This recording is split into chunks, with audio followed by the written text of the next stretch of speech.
आप हैं निष्कर्ष भारत के साथ और मैं हूं मनोज चतुर्वेदी। देखिए, प्रशांत किशोर ठीक ही कहा जा रहा है, मुस्लिम वोटों को साधने में जुटे हुए हैं। जी हां, आज ईद है और प्रशांत किशोर जो है तमाम मुस्लिम समुदाय के नेताओं के साथ ईद जो है वो किशनगंज में मना रहे हैं। तस्वीरें हम आपको दिखा रहे हैं। देखिए किशनगंज में किस तरीके से प्रशांत किशोर ईद मना रहे हैं और प्रशांत किशोर का एक तरीके से कह लीजिए कि फोकस जो है वो किशनगंज, कटिहार और तमाम वो जो इलाके हैं जिसको कहा जाता है कि मुस्लिम बहुल्य जो इलाके हैं उसी तरफ है। यानी कि लालू की लालटेन में तो निश्चित तौर पर छेद कर ही दिया है प्रशांत किशोर ने, लेकिन अब नीतीश के रथ का भी हवा निकालने पर तुल गए हैं।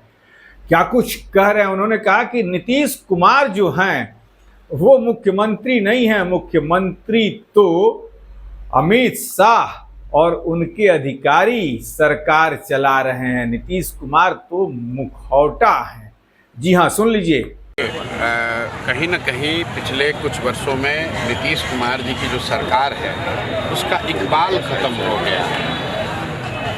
और जब सरकार का इकबाल ख़त्म हो जाए तो एक तरीके से हर व्यक्ति अपने हिसाब से चल रहा है। चंद अफसर पूरी व्यवस्था को चला रहे हैं। शारीरिक तौर पर नीतीश कुमार थक गए हैं, मानसिक तौर पर तो अस्वस्थ दिख ही रहे हैं। और रोज़ाना जो वीडियो आ रहे हैं, जो खबरें आ रही हैं, आप लोग तो खुद भी देख रहे हैं, पूरे बिहार की जनता देख रही है। तो जब नीतीश कुमार खुद से फिट नहीं है, उनको तो ज़बरदस्ती 13 करोड़ लोगों पर भाजपा वालों ने उनको बैठा रखा है और उनको एक तरीके से मुखौटा बनाकर पीछे से सरकार जो है वो तो दिल्ली में बैठी हुई सरकार और वहाँ से जो कंट्रोल किया जा रहा है ब्यूरोक्रेट्स के जरिए वो हो रहा है। अमित शाह जैसे लोग सरकार चला रहे हैं, नीतीश कुमार का कोई कंट्रोल तो है नहीं। तो ये चीज़ें तो होनी ही होनी है। ये जो वक्त की बात है इस पर मैं जरूर कहना चाहूँगा कि भाजपा इसके लिए दोषी है, निश्चित तौर पर दोषी है, लेकिन सबसे बड़ा दोष नीतीश कुमार जैसे नेताओं का भी है। क्योंकि अगर आज नीतीश कुमार और उनके सांसद वक्त के खिलाफ वोट दें तो ये कानून नहीं बन सकता। सुना आपने कि नीतीश कुमार तो मुखौटा हैं, सरकार तो अधिकारी और अमित शाह चला रहे हैं। और यही नहीं रुके, जब पत्रकारों ने फिर सवाल दागे तो कहा कि यदि वक्फ बोर्ड बिल पास हो गया तो बड़ा गजब हो जाएगा। क्या गजब होगा, जरा उन्हीं की जुबान से सुन लें। वक्त पे हम लोग का जो स्टांस है उसको तो पिछले कई हफ्तों से हम लोग क्लियर कर रहे हैं। वक्त के हम लोग खिलाफ हैं, इस कानून के खिलाफ हैं।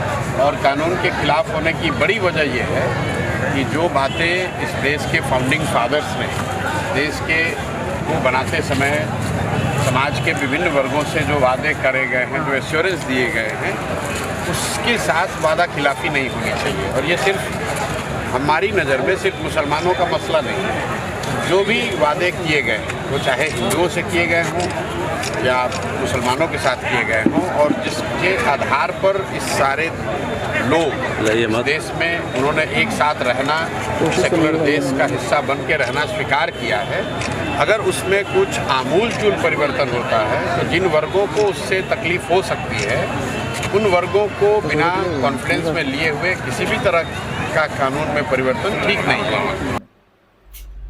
सुना आपने तो प्रशांत किशोर ईद की बधाई दिया है उन्होंने तमाम राज्य के मुस्लिम लोगों को और सुख और शांति आए इसकी कामना की है। ऐसी तमाम खबरों के लिए आप बने रहिए हमारे साथ। नमस्कार।